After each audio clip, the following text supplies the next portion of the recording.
No dia que eu tinha terminado, ou alguns dias depois, tinha terapia, faço terapia online, né? E aí falei pro Edu, que é meu psicólogo, falei, Edu, deixa eu ler um negócio aqui pra ti. Aí eu li esse capítulo que é a explicação do final. E aí eu parei, aí passei e fui ler o final em si. Só os últimos parágrafos, assim. Aí quando eu olhei pra ele pra perguntar o que ele tinha achado, ele tava chorando. Aí eu pensei, puta que pariu, eu não vou mexer em nada. Você tem psicólogo chorar. Aí ele falou, cara, eu não tava preparado pra isso. Eu falei, então é isso aí mesmo.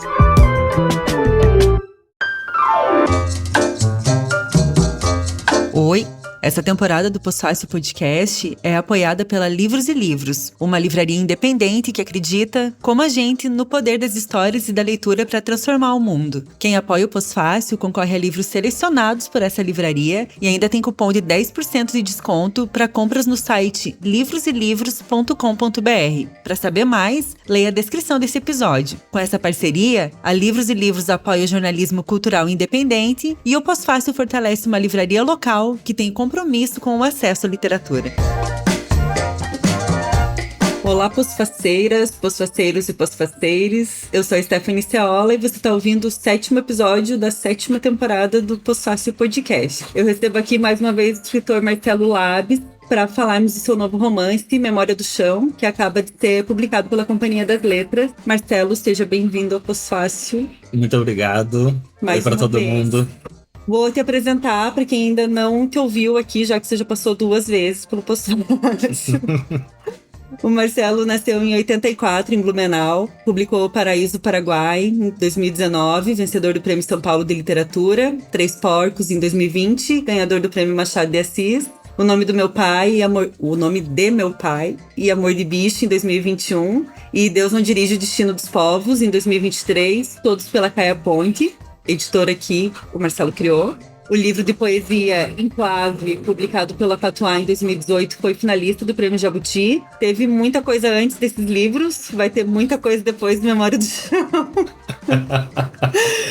Mas quando eu escrevi isso, eu peguei já li do site da Companhia das Letras, que eles fizeram esse resumo generoso do teu trabalho, eu pensei que já mostra uma consistência, assim, da tua obra, né? Tipo, é muita coisa em pouco tempo. E tem mais né? por vir, né?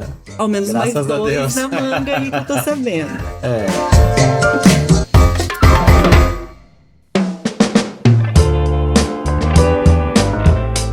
Bom, do Memória do Chão, eu acabei de ler esse livro, eu vou ler uma sinopsezinha dele e aí a gente entra na evangélica valendo, tá bom? A sinopse também peguei do site da companhia. Rafael vem de uma família simples de Santa Catarina e encontra na possibilidade de se tornar um pastor luterano a saída para todos os seus problemas. Admitido como bolsista na escola evangélica, um colégio interno no Rio Grande do Sul, ele logo descobre que seus planos fracassaram. O curso pré-teológico havia sido encerrado e resta a ele cursar o magistério. No entanto, esse desvio de caminho acaba se mostrando o início de uma grande experiência transformadora de sua vida. Em primeira pessoa, acompanhamos os dias e as noites na escola e as escapadas para fora dela, e tudo que esse período representa para um adolescente em plena formação. As amizades, as paixões, as bebedeiras e as descobertas além da sala de aula. A sala de aula é menos...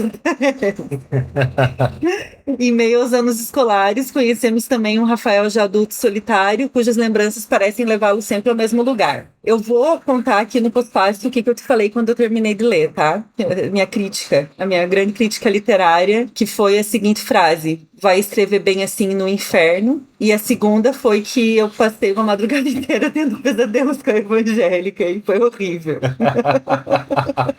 Ótimo. Né? Bem assim, é um jeitinho de elogiar muito delicado. Mas eu acho que a gente precisa falar sobre esse lugar que é evangélica, e o fato de eu ter tido pesadelos com ela não é uma coisa ruim, porque eu realmente me senti muito presa naquele lugar, apegada a ele, assim como o Rafael fica mesmo 20 anos depois de ter saído de lá, né? O que é evangélica?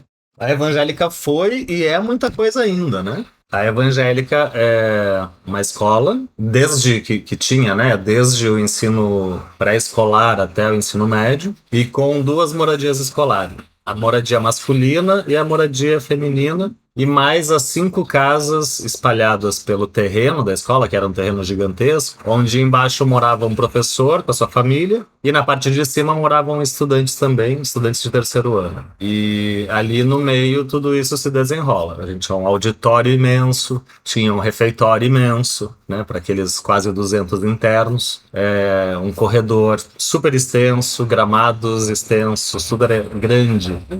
E talvez por isso a sensação claustrofóbica de que a gente falava antes, ela não apareça assim tão fortemente. Porque havia para onde olhar, havia onde respirar, onde ficar até sozinho, isso havia, né? A gente não estava sempre amontoado, assim. Havia esses momentos de solidão, até dentro do quarto estudando. E essa questão do sentimento de desespero que acomete o Rafael, né? Que é esse narrador. Quando ele vai sair da escola, ele também tem um contra, né? Que é o sentimento de quando ele chega na escola, a saudade de casa, o fato de querer sair, né? E aí vem de um sentimento muito forte de querer voltar para casa, até um sentimento de, opa, pertenço a esse lugar. E depois vem essa coisa de, e agora, o que vai acontecer com a minha vida? Né? O que vai acontecer comigo? Porque... e claro, isso aí é muito pessoal, né? Eu nunca entendi muito bem as regras das coisas. Até hoje eu não entendo direito. Não sei como as coisas funcionam, né? Eu sei escrever, eu sei tocar violão, mas eu não entendo coisas simples da vida, das burocracias, assim. E quando eu entendo, eu não aceito também. Né? Tem isso. Por isso que eu não sou acadêmico. Por isso que eu desisti de 2 faculdades. Mas lá na evangélica tinha isso de, uma vez na vida, eu ter aprendido as regras. E uma vez na vida, eu tava no topo da hierarquia. E aí isso fazia muito sentido. Pra mim, né? E pro Rafael. É um lugar sedutor, assim, né? E quando a gente conversou sobre o Três Porcos, que foi na primeira vez que você participou do Pós-Fácil, eu lembro de ter comentado contigo uma coisa que eu descobri só no Três Porcos, que é como meninos se relacionam. Como que é a amizade entre meninos e até a iniciação sexual e tal. Era uma coisa que era novidade pra mim. E em Memória do Chão isso aprofunda muito, assim, né? É basicamente isso, né? Relações entre meninos que estão ali na adolescência e uma relação de amizade muito louca. E eu fico muito curiosa com isso, porque é muito estranho pra mim. Eu fui criada só entre meninas, entre mulheres. Nós somos em 12 primos, mas são 9 meninas. Então eu não sabia como é que meninos se relacionavam. Apesar de ver, né, assim, sei lá, um dando soco no outro no meio da aula, do nada, assim. E na evangélica, normal, né? Cena normal do dia a dia, de repente os guris estão atracados. E o modo como eles demonstram afeto também e tal. Isso chamou muito a minha atenção, assim. Até tem um momento em que fala do jeito que os homens amam. A maneira como os homens se amam é, no mínimo, curiosa. E depois, a maneira como os homens se amam costuma ser triste. E é um pouco assim, né? Tinha hora que eu ficava, meu Deus, gente, por que vocês estão fazendo isso? Aí eu precisava lembrar, eles são adolescentes, né? Talvez eles não saibam como é que se demonstra afeto de outro jeito. E ainda assim, tem momentos em que eles demonstram de maneiras muito bonitas. Tem um momento do aniversário do Rafael, que estão decorando a porta, que é muito bonito, foi o momento que eu chorei. Foi o único momento que eu chorei, assim, que eu pensei, nossa, que gesto bonito e tal. E aí, queria que você falasse sobre isso, como construir essa relação entre esses personagens. São muitos, né? O Rafael é o protagonista, mas são muitos outros meninos que circulam, que estão ao redor dele, né? Isso foi uma escolha narrativa, né? Nós éramos, eu não tenho ideia de quantos. Nós éramos muitos meninos do internato masculino. No andar de cima, nós morávamos em 4 meninos por quarto. No andar de baixo, 2 meninos por quarto. O andar de cima era primeiro ano, o segundo, o térreo era segundo ano. Só que aí, entre todos esses meninos, muito rapidamente, assim, no início das aulas, começaram a ser formados clãs, né? Então, que era uma coisa de identificação, assim. Então, o teu primeiro grupo é o grupo do teu quarto. Um grupo de 4 meninos. Ali tu tem segurança, né? E aí depois os meninos do quarto da frente. Aí já tem, opa. Só que depois isso vai fluindo para outra coisa, né? Que é, por exemplo, a divisão que eu optei foi a dos meninos que vêm de cidades grandes ou meio grandes, né? Para os meninos que vêm do interior. Porque havia essa identificação, né? A gente que vinha de cidade grande fazia muito mais merda do que os meninos do interior. Bebia, é, bebia durante a semana, no meio da aula, assim. No intervalo da manhã tinha uma garrafa de velho barreiro. No primeiro ano, com 14 anos, a gente estava enxugando já. E voltava para aula assim depois, né? E aí que eu, apesar de eu trazer esses meninos do interior para a história, eu foco no meu núcleo de amigos, né? Daqueles amigos. Tem gente aí com quem eu não falo mais, graças a Deus. Tem gente de quem eu sinto muita saudade e também não falo, infelizmente. Tive um grande amigo, um grande personagem do livro no lançamento de São Paulo, Ah, é? que foi de fuder, assim, eu queria muito que ele estivesse lá, e aí ele estando, eu não conseguia me concentrar, porque eu pensava, nossa, tanta coisa a gente viveu, né? E aí, bom, e aí a partir disso, optando por esse Rafael urbano, convivendo com meninos urbanos e tendo seu clã, essa foi a escolha narrativa para essas personagens, né? Vamos contar a história deles, então, e não de todo mundo ao mesmo tempo, porque não caberia. Muito embora a escola, com a sua estrutura de poder, ela subjugasse todo mundo às mesmas regras, né? Então, assim, todo mundo tinha que fazer tudo da mesma forma, nos horários previstos, digamos assim, né? E aí que esses laços, eles são irracionais, assim, né? Se eu olhar para trás hoje e pensar por que esses meninos foram amigos e não outros meninos, não dá para saber exatamente. Mas a gente se fez e se construiu naqueles 3 anos e por muitos anos depois, né? Enquanto houve contato, houve proximidade. Depois cada um teve o seu fim e seguiu a vida para um lado, mas como eu fui um dos apegados à escola, né, por muito tempo eu tentei manter uma postura aí entre essas pessoas, né? Fui para Blumenau, vivi minha vida lá, mas eu queria ainda manter um tipo de contato com aqueles homens já. Calhou que a minha própria vida me atropelou depois e isso passou a ser memória, né? Muito embora, enquanto eu escrevesse, eu também tenha chorado na cena do aniversário. É muito bonito. E reler, porque ele passou por muitas leituras, né? Da minha editora, lá dentro da companhia por outras pessoas mesmo, e aí tinha sempre quando vinha a prova, eu tinha de reler o livro quase inteiro, e aí sempre que chegava nesse momento, era o momento da careta, assim, né, que tu faz a careta do vou chorar, mas não devo chorar agora, assim. E aí tem isso também, né? Uma outra opção narrativa foi a coisa de falar dos meninos e desses rapazes dentro da escola e não falar tão abertamente da vida das meninas no internato feminino. E chegou um momento em que eu pude. Tinha contato com ex-alunas e perguntei se elas me responderiam algumas perguntas e elas disseram que sim, sem problema. Aí eu fiz uma lista de perguntas. E aí na hora de enviar, eu pensei, tá errado isso aqui. Isso aqui é completamente injusto. Porque eu não sei como essas coisas eram. E se eu souber só para fazer constar na história, eu vou estar destruindo o meu próprio narrador. Que é o meu narrador tem 14 anos. 14, 15, 16 anos. Ele tá falando de lá, né? E lá ele não sabia. Então, se eu souber agora aos 40, eu vou estar destruindo essa voz. E tanto que no livro tem a lista das perguntas. Né? Muito bom. Tem uma que é sobre solidão, eu acho.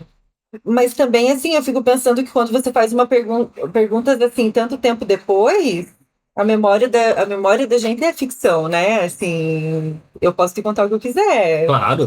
Não vai ser. Eu tive tempo para depurar aquilo, né? E o que o Rafael me conta, eu sei que é memória também, mas lendo o livro eu não fico com a impressão de que eu estou citando na memória. Eu fico com a impressão de que eu estou citando o Rafael naquele momento. Então, não está depurada a informação que ele está me dando. É a quente, né? Aqui, essas perguntas. Dúvidas sobre o feminino nunca realmente esclarecidas. Daí eu finalizei uma. Esquecer não é a mesma coisa que lembrar ao contrário. Eu achei muito bom. E as perguntas parecem muito do Rafael de 14 anos, né? Vocês falavam de mim? O que vocês falavam de mim, né? Tipo, uma curiosidade que a essa altura do livro, que é mais ou menos a metade do livro, é exatamente na metade do livro, eu já conheço o Rafael bem o bastante para saber por que que ele tá fazendo essas perguntas, né? Por que que para ele é interessante saber se as meninas falavam dele, se elas esqueceram do que aconteceu lá, porque a gente sabe que ele tá preso àquela... Não sei se preso é a palavra, né? Mas que aquilo pra ele ainda é muito forte, assim. E eu fiquei com uma impressão, que aí eu já não sei se sou eu porque eu te conheço, ou se sou eu porque eu te li os outros livros, de que o Memória do Chão me dá uma chave de leitura para os outros livros também. Ele me faz entender muita coisa dos outros. Principalmente o Três Porcos. E ele faz referência direta, né, ao Três Porcos. Pelo menos uma vez, né? Pelo menos uma vez. Cita o chefe Walter nominalmente, Sim, assim, né? sim. Foi uma escolha narrativa também, ou quando você viu já tinha rolado, ou você queria que os livros dialogassem? Eu queria que eles se cruzassem. Sim. São períodos bem parecidos, assim, da vida. São. É porque o Três Porcos acontece antes, né? Tanto o momento que ele lembra da infância, como o momento em que ele está no presente, são antes desses dois momentos do Memória. Porque o Memória tem o passado, que é esse passado na escola, e tem o presente dele, que é nos dias de hoje. Né? E aí eles dialogam completamente, assim. E é uma estrutura narrativa que você usa muito, assim, né? De colocar, não sei se muito, mas que a gente tem acesso a dois tempos, né? Tipo, um momento... Aqui eu tenho um momento em que ele tá na evangélica e 20 anos depois, que é quando ele decide... Eu entendo que é quando ele decide escrever essas memórias e tal. Até como talvez uma maneira de conseguir ir em frente, assim. No Três Porcos também. No Deus Não Dirige, acho que não exatamente nessa mesma estrutura, mas a gente acessa passado e presente o tempo todo, né? Eu acho muito interessante esse fluxo, sabe? Tipo, tô lá e volto. Parece que eu dou um respiro. Aí vou voltar pra lá. Aí vim pra superfície um pouquinho, assim. Na hora de escrever também é um respiro? Isso começou no Paraíso, né? Depois mudou de tom, digamos assim. Mas no Paraíso, o que acontecia é que eu tinha uns ímpetos de escrita. Daí eu escrevia 2, 3 capítulos sobre o pessoal lá atrás, né? Dos alemães e tal. E aí, de repente, eu acabava o assunto, mesmo. Assim, não tinha para onde ir. E daí eu ou pegava um livro, pegava anotação que eu tinha feito sobre o Paraguai, ou abria lá 1000 abas no Google e começava a escrever um capítulo sobre o Paraguai contemporâneo que não tinha nada a ver com aquilo, né? Que era também para as pessoas irem... Na verdade, foi para eu ir me ambientando naquele Paraguai e depois para as pessoas se ambientarem. Fica gostoso, assim, de ler. Eu reparei que no Memórias, a maior parte das coisas que eu grifei são as coisas do momento presente, e não de quando ele estava na escola. Talvez por uma identificação minha com o Rafael mais velho do que com o Rafael criança, porque realmente não tem como me identificar com aquelas experiências. Sim. Mas a experiência dele depois, deprimido, sozinho, pensando muita merda, apegado a um passado e tal, isso eu me identifiquei bastante, infelizmente. Mas funcionou, assim, pra mim ele funciona muito isso, de eu ficar indo e voltando, né? E gosto também do jeito como as meninas aparecem. Porque elas não são o outro, elas são muito parte daquele contexto, assim, né? E você vê a curiosidade deles em relação a elas, mas elas são personagens bem marcadas, assim, né? Não são o outro e não são periféricas, assim. Eu acho que elas são bem... Na verdade, elas são importantíssimas, né? Elas são importantíssimas no livro, como elas eram importantíssimas, porque para o adolescente de 99, né? Claro, a gente morava dentro da escola, então a gente tinha que passar de ano, porque senão perdia a possibilidade de continuar morando lá. E aí, a parte disso, tinha que tocar na orquestra, cantar no coro, fazer teatro e namorar, né? Era quase uma obrigação, assim. Então a gente tinha isso a gente convivia muito, né? De dia ou de noite a gente convivia bastante. E eu gosto quando ele fala também isso das regras não ditas da escola, né? Tipo, namorar. Teoricamente, os meninos não podiam estar entrando no dormitório das meninas, porém, estavam lá, né? Assim. E aí todos, eu acho. Nisso não tinha. Apesar de as regras serem mais fortes, e é isso sou eu dizendo hoje, né? Uhum. Para o meu grupo de amigos, os outros meninos, aqueles que vinham da colônia e tal, né, do interior, eles também faziam as mesmas coisas. Uhum. Foram mais discretos. Não sei se não rolava uma conivência aí da própria escola, mas a gente fazia, e a gente fez muito, né, de todo jeito, das formas mais absurdas, até que chega essa cena, que é a cena com que o livro começa, né? Uhum. Ali tudo ficou um pouco complicado, mas também não impossibilitou a gente de voltar a ir pro feminino de noite. Uhum. É muito legal. E é muito. Eu penso muito na minha adolescência, tipo, as referências musicais, né? O que se tocava e o que se ouvia. O teatro, né? Que aparece uma peça incrível que é escrita dentro do livro. Eu achei muito legal esse texto dentro do texto. Fiquei muito curiosa com essa peça, deve ter sido incrível. E muito criativa, assim, também, né? Que também mostra o potencial desses meninos. E aí isso é muito fácil da gente ter essa identificação. Eu fiquei pensando também uma coisa, agora te ouvindo, que o livro, lindo, né? Saiu pela companhia e aqui no quarta capa, ele já fala, nesse romance autoficcional, você nunca teve problema com esse termo, né? Na verdade, eu tava tão cansado no final da edição, do processo de edição, que eu deixei passar. Assim, eu acho que hoje eu teria tirado ele. Mas eu não tenho problema também, sabe? Primeiro porque essa primeira pessoa, ela é assumida, né? E aí quando eu fiz aquela brincadeira no Três Porcos, que eu coloco a foto no final do menino, né? No epílogo. E aí depois coloco a mesma foto na orelha, ali eu pensei, eu tô assumindo aqui quem é esse autor e quem é esse narrador, né? Então que já tanto faz, assim, porque, não sei, talvez por sorte ou por alguma outra coisa do destino, a minha autoficção, ela não tá de novo falando né, não é de novo um autor falando sobre uma crise narrativa. Um autor da classe média falando, ah, meu Deus, eu quero escrever um livro e não sei como. Isso é um saco, primeiro, né? Mas não é, né? E é contraproducente também, né? E é arrogante. Leva isso pra terapia, sabe? Não precisa escrever um livro, gastar papel pra isso. É que daí parece que quando isso acontece, a gente vê muito isso acontecer, primeiro que eu fico pensando, essa pessoa se acha muito importante. Depois, autores, homens em geral, que fazem isso, não assumem que aquilo é autoficção. Parece que é um palavrão. E aí eles fingem que eles são contra a autoficção, o gênero, porque é uma coisa historicamente atribuída a escrita de mulheres. Aí eles se colocam num papel muito feminista, de que, né, porque eu não gosto que usem esse tipo de gênero por causa disso. Eu já ouvi isso de autores que eu li o livro e eu sabia, cara, tipo, não tem problema nenhum tu admitir. É legal, é um puta livro, tá tudo bem. Mas não, parece que não pode. Aí hoje eu já tenho muita birra com quem diz. Eu não gosto de quem diz que não gosta de autoficção. Que todo mundo lê isso o tempo todo. A gente gosta, sim, a gente se interessa. E não é uma literatura menor, pode ser muito bem feita, pode contar uma história muito interessante. E pode tocar as pessoas, né? Que eu acho que o barato desse tipo de texto, o romance escrito em primeira pessoa, é antes de tudo, tocar o outro.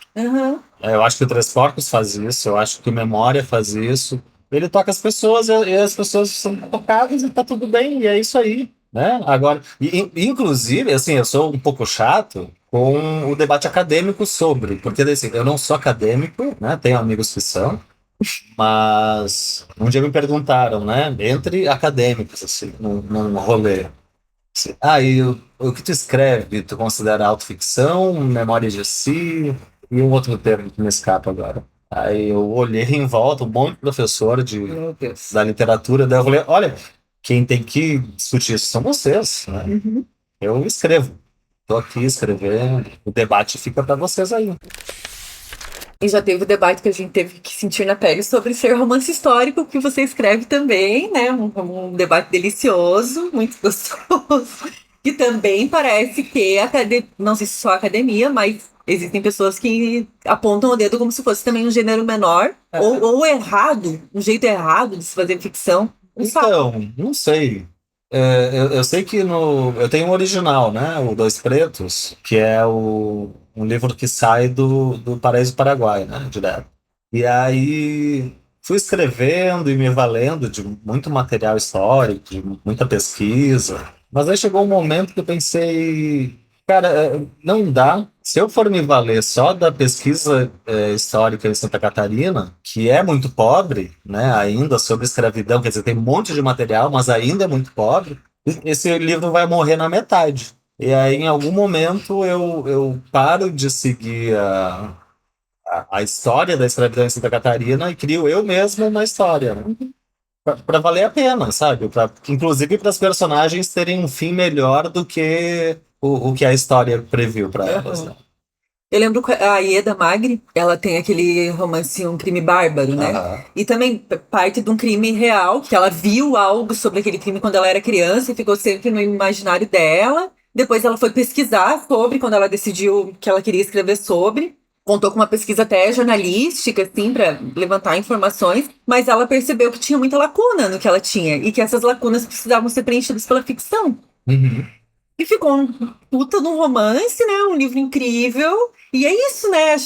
É saber usar o que você tem, né? Eu tenho documento, eu tenho bastante coisa, mas eu também sou uma escritora, eu consigo preencher isso. Exato. E não é muito longe do que o que você faz também, né? E não tanto no Memória, mas no Paraíso, no Deus Não Dirige. É isso, tem fatos históricos, mas você preenche Tem as lacunas que a gente preenche. E não tem dado errado até agora. Não.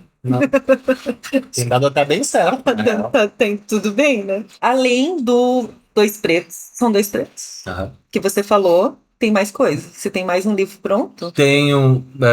Pronto não tá, né? Mas tá ali. Chama Os Ebófilos. Que é um romance sobre um homem e uma mulher que são ebófilos, né? Que são pessoas que sentem atração por meninos e meninas que já alcançaram a puberdade. Tá. Mas é 12, 14 anos, por aí, né? Que se conhecem por um acaso e a gente acompanha como eles lidam com isso, com esses desejos, né? Porque a história parte do pressuposto que só é um criminoso o pedófilo, o ebófilo que delinque, Uhum. que se torna um abusador, ou hoje, né, que está muito em voga, a pessoa que compartilha pornografia infantil, produz, compartilha isso, né, vende e tal. E nenhum dos dois delinquiu ainda. Tá. Então a gente vai vivendo com eles, né? Vendo como eles se conhecem, eles acabam se relacionando. E foi a coisa mais louca que eu já escrevi na vida, assim. Eu comecei a escrever e em 3 semanas estava pronto. Porque eu queria muito me livrar dele também. Porque, isso que o Felker falou no vídeo dele, né? De algoritmo P, essas coisas, isso eu já tinha descoberto. Tinha descoberto no Instagram, sabe? Eu queria saber como se acessa, né? Menina de biquíni. Aí, de repente, não, tem um monte de menina. E aí, de repente, na busca, quando tu vai buscar, tem só menina de biquíni. Assim, que maluquice. Descobrir. E vai falando deles. Um casal. Eles não são um casal porque eles não se relacionam entre si, mas eles são uma dupla de pessoas que se confortam, né? Tá. E aí, em algum momento, o cara trabalha na justiça e a mulher é professora do ensino fundamental. E aí, em algum momento, um dos dois delinque, em algum momento, esse que tá preso provoca o outro e diz: tu não sabe como é bom. Se tu não exercer o teu desejo, tu vai morrer com isso na tua cabeça para sempre. E é isso. A Marcela Dantes leu esse aí? Ela tá lendo, aham. Porque quando eu entrevistei ela, ela me disse que você tinha um livro novo, que é a melhor coisa que você já escreveu. Não sei se é esse. Pode ser o Dois Pretos, né? Ela não quis me contar qual. Aí eu fiquei muito curiosa. E ela já tinha lido Memória, né? Porque ela escreve, né, sobre o livro, ela e o Godofredo. Maravilhosa. Ela me fez chorar no lançamento em São O Paulo. que ela te perguntou que ela te fez chorar? Ela me fez muitas perguntas, né? Todas maravilhosas como ela, porque ela é uma pessoa maravilhosa. E aí, em algum momento, ela diz: Eu tenho só mais duas perguntas e uma é essa aqui. O que que o Marcelo de hoje, se pudesse escrever uma carta para o Marcelo de 14 anos, o que que esse Marcelo diria? Aí eu disse: Pô, tu quer me fuder, né? E aí chorei, respirei e disse que eu diria para ele ter calma, que tudo ia dar certo. Tu escreveu um livro pra ele. Pois é. 400, 300 páginas, cara. Eu entendi que foi uma carta pro... É uma carta. Não vou dizer que foi uma... Inclusive, bom, todo livro tem uma premissa, né? E a gente não sabe também exatamente qual é. Às vezes descobre enquanto está escrevendo, às vezes descobre depois de ter acabado. Mas o Memória, ele ia entrar ali numa força de vingança. Eu adoro. Da mesma forma que o Três Porcos é. E aí eu comecei a escrever brabo, assim. Eu vou agora botar pra fuder e... Só que daí eu fui... Claro que existem momentos na história que são isso, né? Mas tinha... No decorrer da história, eu fui vendo que não era uma vingança completa, né? Mas tem muita redenção ali. Tem. Tem muito encontro, tem isso dos amigos, tem isso do acolhimento da rotina burocrática, né? Tem as meninas, as namoradas, os amores para a vida inteira, que duram 2 semanas. Essas coisas que vão acontecendo, né? E aí, no fim, eu pensei, tá, mas talvez eu tenha me vingado aqui de tal e tal pessoa. Mas é muito complicado até calcular isso, né? Porque é o Rafael quem se vinga, não sou eu, né? E eu acho que ele até pegou leve com quem ele pegou pesado. Eu não vi Vingança. E a frase que você escolheu pro epílogo aqui, epígrafe, eu falei epílogo sobre o teu texto no livro da Dantes. Que é, não era absurdo pensar que nunca seriam felizes de novo daquela maneira. Aí eu peguei o livro, eu abri e eu pensei, que lábios fofinhos é esse que eu vou encontrar? Que texto bonzinho que vai ser esse? Eu já tava duvidando, tá? Eu tava duvidando. Ah, mas é um texto bonzinho. É um texto bonzinho, assim, pra você. Mas tem momentos, e aí quando eu falei da consistência da tua escrita, tem momentos em que foi muito fácil eu identificar, estou lendo Marcelo Labs, assim, é muito consistente mesmo, porque é um narrador muito irônico, né? Tem umas piadinhas, ele tem um, não sei qual termo usar, assim. Eu ia dizer uma maldade, mas não é maldade. Pode ser maldade. Talvez seja um pouco de maldade, tá? Principalmente no adolescente, né? Sim, sim. Você identifica ali. Não, um adolescente que não é mau, ele não é adolescente. E ele tem, assim, né? Eu gosto que tem a raiva ali, aquelas explosões de raiva, de fazer merda, e depois de tipo, por que deixavam a gente fazer isso, sabe? E eu achei muito massa ter esse questionamento, assim, porque tem a consciência de que tá sendo feita a merda, né? Não é uma merda, tipo, inocente. Não, ela é uma merda bem calculada, assim. Que é bem legal quando a gente pensa adolescência, porque não subestima os personagens adolescentes, né? Mostra que eles são muito autoconscientes, assim, sabem o que estão fazendo. E gostei disso, mas eu identificava muito a tua escrita, assim. Tem momentos tem momentos que eu dei bastante risada, que é tipo, assim, olha lá o lápis fazendo dele, assim, e gosto de quando eu identifico. E tem esse personagem depois, ali mais velho, que em geral me deixou bastante triste, assim, dele eu não ri. Apesar dele também ser uma pessoa divertida, mas eu não ri. E eu gosto quando tem a pessoa que puxa ele pra, tipo, cara, tu ainda tá preso lá, sai daquele lugar. Todo mundo já saiu, só você que ainda tá. E aí você consegue perceber no momento em que ele vai se deslocando, assim, né? Ele demora pra conseguir sair da escola, sair daquelas memórias, mas a sensação que eu tive é que ele consegue. Então a redenção pra mim aparece muito mais em relação ao próprio Rafael e não ele em relação a ele Adulto. mesmo, Aham, e aham. não em relação à escola Sim, sim. ou às outras pessoas, né? Ele se É quase entendendo. olha adiante, tu É, não tá mais lá, né? Só que esse foi um movimento gradual também. Claro que durante a escrita do livro isso apareceu bastante, mas eu acho que nem fala do momento de escrita isso, fala também a pandemia, né? Mas foi gradual mesmo, né? Essa saída. Eu acho que mesmo no livro não aparece, sabe? uhum, Como demorou e como foi acontecendo aos poucos, e bem aos poucos. uhum. Assim, talvez, talvez desse para calcular assim que a cada 5 anos se dava um passo adiante em direção ao lado de fora do É lugar. um movimento muito lento.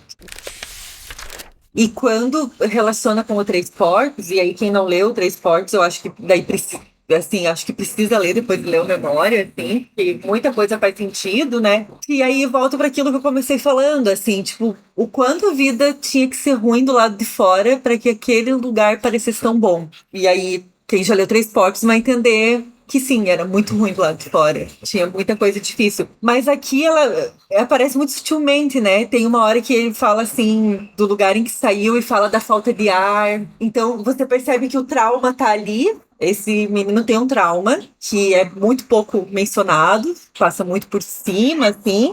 Mas tem um trauma ali, né? E quando ele aparece por meio da falta de ar, eu achei muito interessante, assim. Tipo, não é essa história que eu vou contar agora, essa eu já contei. É isso, isso. Então, Tanto que vamos ele nessa fala, né? aqui. Essa história vai aqui pela metade. É, então acho que é. Eu fiquei com vontade de reler o Três Forks quando eu terminei o Memória. Só que o Memória eu terminei com uma sensação gostosinha. Essa foi a coisa mais bonita, assim. Porque quando eu acabei de escrever, a gente faz sempre mil escolhas enquanto escreve, né? Mas eu sempre falo para os meus alunos na oficina que o texto não nos pertence, né? Que tem coisas que acontecem no texto que não são da nossa ordem, a gente não consegue mandar em tudo. E às vezes é bom obedecer essa coisa do inconsciente que grita ali. Mas eu estava por terminar e escrevendo 12 horas por dia, porque me deu uma coisa dessas que dá às vezes na cabeça. E aí eu pensei que eu tinha várias formas de acabar no livro. E eu pensei, será que eu vou. Não, mas eu já. Pô, o Deus não dirige termina daquela forma terrível, né? O Três Porcos termina daquela forma terrível. O Paraíso termina num final aberto que não se sabe o quê. Ah, eu vou fazer alguma coisa aqui. E foi saindo, tanto que tem um capítulo que é a explicação do final, aí vem o capítulo seguinte e vem o final, né? E quando veio o final, eu pensei, como é que eu vou descrever aquele, porque aquele momento foi muito brutal, né? O momento da saída de carro, da parede de amigos chorando, né? Aquilo ali, eu acho que eu nunca me recuperei disso. Uhum. Aí eu pensei, tá, mas como que eu vou dizer o que que aconteceu? E aí surge aquele fim que, no dia que eu tinha terminado, ou alguns dias depois, tinha terapia, faço terapia online, né? E aí falei pro Edu, que é meu psicólogo, falei, Edu, deixa eu ler um negócio aqui pra ti. Aí eu li esse capítulo que é a explicação do final. E aí eu parei, aí passei e fui ler o final em si. Só os últimos parágrafos, assim. Aí quando eu olhei pra ele pra perguntar o que que ele tinha achado, ele tava chorando. Aí eu pensei, puta que pariu, eu não vou mexer em nada. Você fez um psicólogo chorar. Aí ele falou, cara, eu não tava preparado pra isso. Eu falei, então é isso aí mesmo. Acho que terminou assim. Foi a última frase que eu grifei, a última do livro, assim. Achei um bem bonito final. E fiquei comovida, assim. A Ieda, essa semana, pontuou que é um romance de formação, né? E achei, tipo, novo, assim, na tua escrita, né? Ter um romance de formação. Eu não sei se eu concordo também com romance de formação, né? Eu não tinha pensado nisso quando eu li. Quando Mas ela falou, pode eu pensei, faz ser. sentido, é. Só não sei se eu recomendaria para adolescentes da mesma idade do Rafael. Talvez um pouquinho mais velhos. Ah, não sei. Não sei também. Acho que a galera ia curtir. Aqui as coisas que começam na evangélica pro Rafael, algumas dão muito errado. Uma é o alcoolismo, né? Mas um romance de formação pode ter isso também, né? Sim, pois é. Não, eu tô pensando nisso de ofertar para adolescentes da Aham. mesma idade. Cara, e é muito álcool, né? Eu fiquei muito impressionado. Muito bom. Muito, muito. O tempo todo isso me deixou bastante chocado, assim. Mais do que qualquer coisa, era álcool. E forte, né? Aham, bebida Que muito não forte. tinha dinheiro pra comprar cervejinha. Aham. Não, e queriam ficar doidão rápido, É né? lógico. Tipo, Tinha que ficar doido em meia hora. é, eu fiquei muito assim, tipo, meu Deus, eles vão beber de novo, socorro! Ainda bem que na cidade não tem ressaca. Até tem, né? Assim, mas eu fiquei bem. Isso me trouxe um amargo, assim, sabe? Tipo, meu Deus, eles estão vendo demais, isso é muita coisa. E a escola não fazer nada, ninguém faz. E isso me pegou muito também, de você ver que, porra, tem regras tão rígidas, mas algumas são feitas para não serem cumpridas mesmo. Tem uma hora que fala, né, que pecado é ser descoberto, né? Ali, assim. Só vai sofrer uma punição e tal se for descoberto, senão toca. Ah, mas assim, né? Tu consegue, tu sendo um adulto, e sempre havia adulto por perto, né? Aham. Os professores de plantão e tal. Tu sendo um adulto, tu consegue reconhecer num adolescente que ele tá embriagado, né? Doidão, imagina. Não tem como, né? Então tinha muita omissão aí, É. né? Olha o impacto disso, assim, né? Pesado, É. assim. Isso Para muitos foi pesado, para mim foi, para mais gente foi. é. Aham. Tem histórias não tão boas, assim. E tem uma última coisa que eu não posso deixar de comentar, que é publicar um livro por uma grande editora. A gente, essa semana, se falou sobre isso ali na UFSC, né? Os outros livros foram publicados pela tua editora, com exceção do Enclave. Com exceção do Enclave e do Trapaça, que foi pela 8,5. E os outros pela tua, que é a Caia Ponte. E assim, o que não impediram os livros de ser premiadíssimos, lidos e tal, né? Então já derruba uma primeira ideia de que precisa ser publicado por uma grande editora para ter um reconhecimento. Mas eu imagino que algo muda, tanto no processo de escrita quanto no pós, assim, né? E aí queria que você falasse sobre isso, assim, o que teve de diferente e o que tem de não tão diferente assim. Ah, bom, muitas coisas, né? Primeiro que eu tenho uma agente literária, que é a Mariana, e a Mari é maravilhosa, assim. Ela é a rainha da porra toda, né? Quando a gente se conheceu, por intermédio de um amigo, o Thiago Camelo, que também é romancista, também está na companhia, eu falei para ela, Mari, eu tenho aqui um livro que eu quero, preciso muito reeditar, que é O Paraíso do Paraguai, vai ter saída e tal, não sei o quê. Daí ela disse, ó, mas precisa de um livro novo, senão ninguém vai querer. Aí eu falei, tá bom, mas não tem livro novo. E eu tava com o Memória do Chão na página 100, cento e pouco. E daí Mari, né, aí a gente fechou o contrato, ela ia atrás de uma editora, perguntou quais eu queria, eu optei por duas, foi pra uma, e deve só, estão querendo, os dois, né? E aí eu me botei a escrever como louco para terminar o livro. Até pensei que o final dele ia ficar inconsistente, mas no final não ficou, ele ficou redondinho, né? E acabou que não deu certo com essa editora, graças a Deus. E aí a gente foi para a companhia, e aí eu conheci a Camila, que é a minha editora lá dentro, né? A Camila Berto, que é uma pessoa linda, assim. Ela leu de um jeito que acho que ninguém mais vai ler, primeiro. E aí eu tive sorte porque essa pessoa que leu dessa maneira era a editora, né? Com uma sensibilidade, foi ela quem me disse primeiro, ó, isso aqui não é um livro sobre meninos, isso é um livro sobre adolescência. Tem muita coisa aqui dentro. Isso aqui não é nem um livro sobre internato, né? E foi ela quem me provocou a fazer muitas alterações dentro, né? Que não eram exigências, assim, mas eram provocações mesmo. Tipo, ela dizia que ela não enxergava a estrutura da escola e eu precisava fazer a mulher enxergar. Foi isso que você teve que desenhar? Né? Desenhei isso, desenhei o quarto onde a gente dormia, também não conseguia ver. E aí eu pensei, nossa, lógico, né, que ela não vai conseguir ver, porque para mim isso é tão nítido que eu consigo, se me deixar hoje no portão do que era a escola, eu vou conseguir andar e me virar de olhos fechados, eu tenho certeza, certeza. Só que aí eu preciso escrever isso, né? E aí Camila me provocando, assim, tipo, não, ainda não consigo enxergar, ainda não. E foi melhorando, e aí foi ela quem me pediu um pouco mais do Rafael adulto. porque havia menos, né? Tinha uns salpicados, assim. Você não me deixa saber quem é essa pessoa, quem ela se tornou, como que ela tá. E, enfim, daí nisso foi 1 ano e meio de idas e vindas do texto. O Luiz leu o Memória, né? Tanto que ele chamava Evangélica e ele mudou de nome, mas também foi uma sugestão. Uhum. E quem tirou esse nome de dentro do texto foi o Luiz, né? E esse trecho em que é mencionado o termo É, Memória do Chão é muito bom. é bonito É muito demais. bonito. Isso eu acho. E bom, aí depois disso, vem tudo isso de preparação de texto, por exemplo, né? Porque até então eu mandava meu livro para vários amigos, né? Pro Schroeder, pro Rodrigo Sarubi, para várias pessoas, né? Uhum. Cada livro tinha o Caio Augusto Leite, leu vários, enfim. E elas me devolviam com os seus apontamentos, né? E aí o meu trabalho era pegar, aceitar ou não aqueles apontamentos e tal. Mas passar um texto desse tamanho por uma preparação, quer dizer, teve uma preparadora de texto, a Márcia Coppola, que se debruçou sobre ele. Minha primeira sensação foi: eu não sei escrever. Eu sou muito burro, eu não sei escrever. E aí depois eu entendi o que estava acontecendo, né?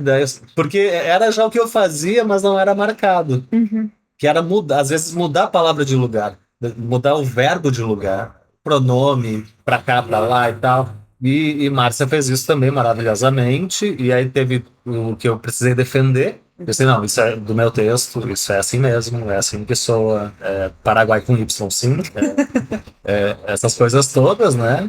E é muito bonito, né? É bonito ver o livro nas livrarias, assim.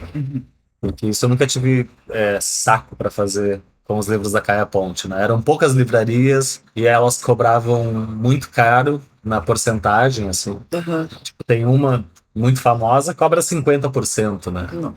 E, pô, vendia os livros baratos já para ter acesso, mas aí precisava também viver deles. E hoje isso já não passa mais por mim, né? Hoje eles chegam nas livrarias e as pessoas leem, eu também não preciso ir de carrinho de compra até o correio com um pacote, como já aconteceu, Uhum. né? Nas várias vezes aconteceu isso, né?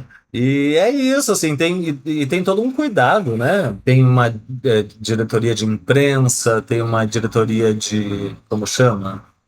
Do comercial, tem a diretoria de redes sociais, e essas pessoas elas estão a 1 e meio de distância. Eu escrevo, eu digo qualquer coisa, elas me respondem, me tiram dúvidas, né? Então é uma máquina imensa a favor. Uhum. Mas, em minha defesa, para não dizer que eu estou deslumbrado, né, eu vou repetir o que eu já escrevi lá no Substack, de uma jornalista muito querida que falou: Lares, eu não apoiei esse livro no Catarse.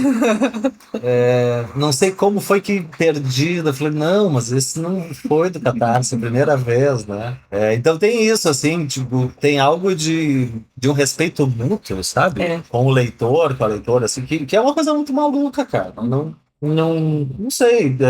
Se não tivesse rolado por uma editora grande, eu teria feito o Catarse dele novamente. Uhum. Né? A gente está aqui conversando sobre ele igual. Exatamente. Mas é muito bom saber que ele foi gerido e gerado por essas mãos tão delicadas, assim, Uhum.